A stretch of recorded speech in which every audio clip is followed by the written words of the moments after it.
Coming up in this FinCast, a beautiful pair of Apistogrammas and a little bit of frustration.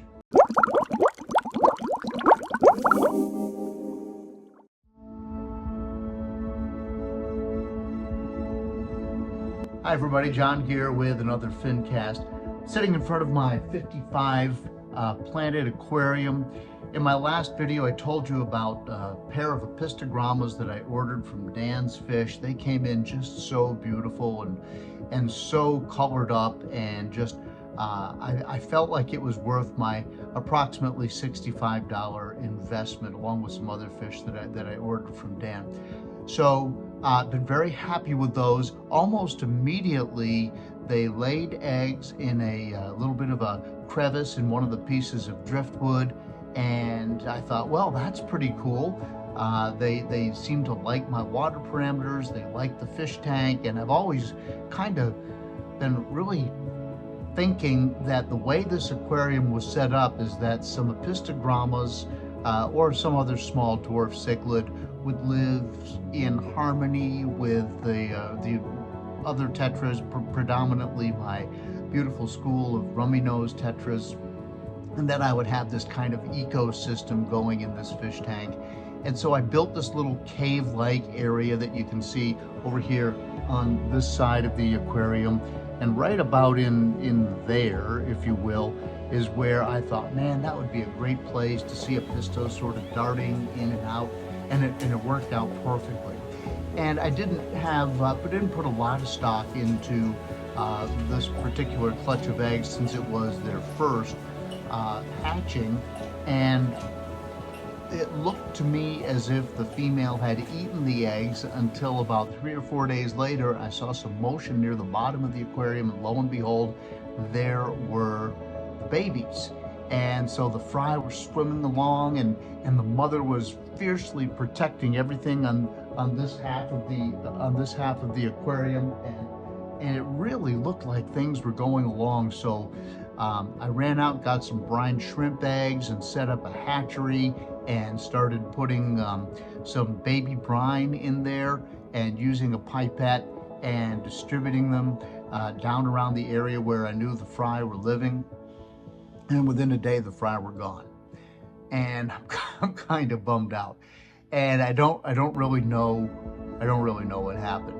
Either the parents ate them, or the other tetras in the tank found a way to get in there and get to them. I'm not sure, but I was really bummed out, especially since I had just started feeding the fry. Now, one of the theories that I've seen from people who breed fish a lot more than I do, and anytime I've ever been able to spawn anything, it's just pretty much been luck and happenstance. It's never been anything that's been on purpose. I spend more time just kind of building up my aquariums, collecting fish, enjoying watching the aquariums. I've got this one and another one here in the office, and then I've got a 180-gallon reef downstairs, and I've also got an angelfish tank. The angelfish actually just laid eggs, and I was trying to work my way along with those. Again, it was just luck. I was trying to raise the fry up, but didn't get past the larval stage with that. I am really kind of hoping that I can make this Apistogramma thing work. And again, getting back to what I started to say, one of the theories is that after I started feeding the brine shrimp, the adults maybe wanted to spawn again because of a water change. It did do a small water change, and then the live food, and all of a sudden they wanted to spawn, and they wanted to get rid of the previous spawn. Does that make any sense? Is that a thing? Does anybody know? Because I don't know. I was just really excited to think, man, I've got this beautiful pair of orange flash cacatuoides apistos, and man, they just look so pretty. Let's just look at them for a second.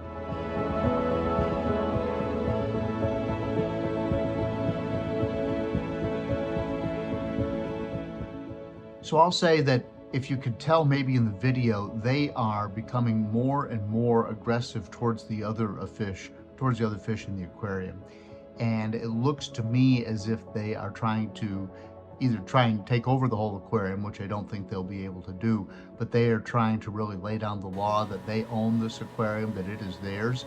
And that's kind of a fun thing to watch, because all of a sudden all the tetras and the amano shrimp just kind of become window dressing and now it's an Apistogramma ecosystem, if you will, and they own the aquarium, and it's really a better way to watch it. I mean, the tetras are beautiful in and of their own, but seeing the apistos kind of do their thing is that's really cool. So I could use a little bit of help here, but don't say, well, remove the parents or remove the fry, because there's really no easy way to do that. And the goal would be to have the fry grow up in this aquarium, unless I'm just dreaming, which I might be.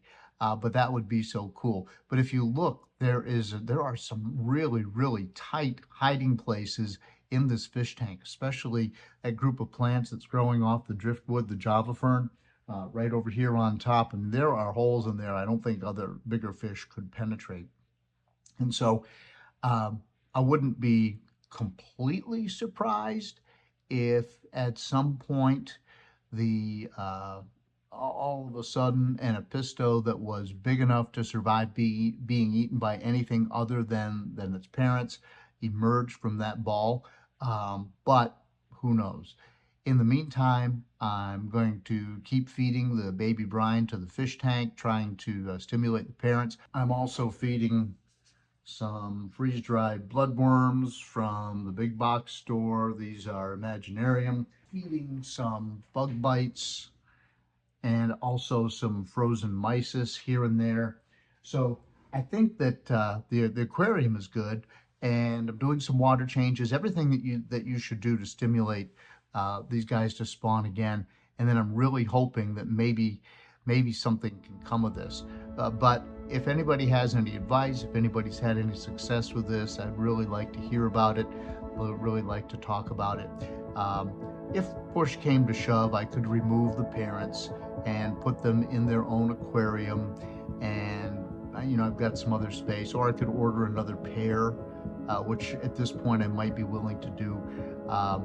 But it would be great to raise up a clutch of these pistos, especially since it's that orange flash, which is super pretty. And I've noticed that since I put them in here, the female has colored up amazingly well, which you would expect during breeding condition.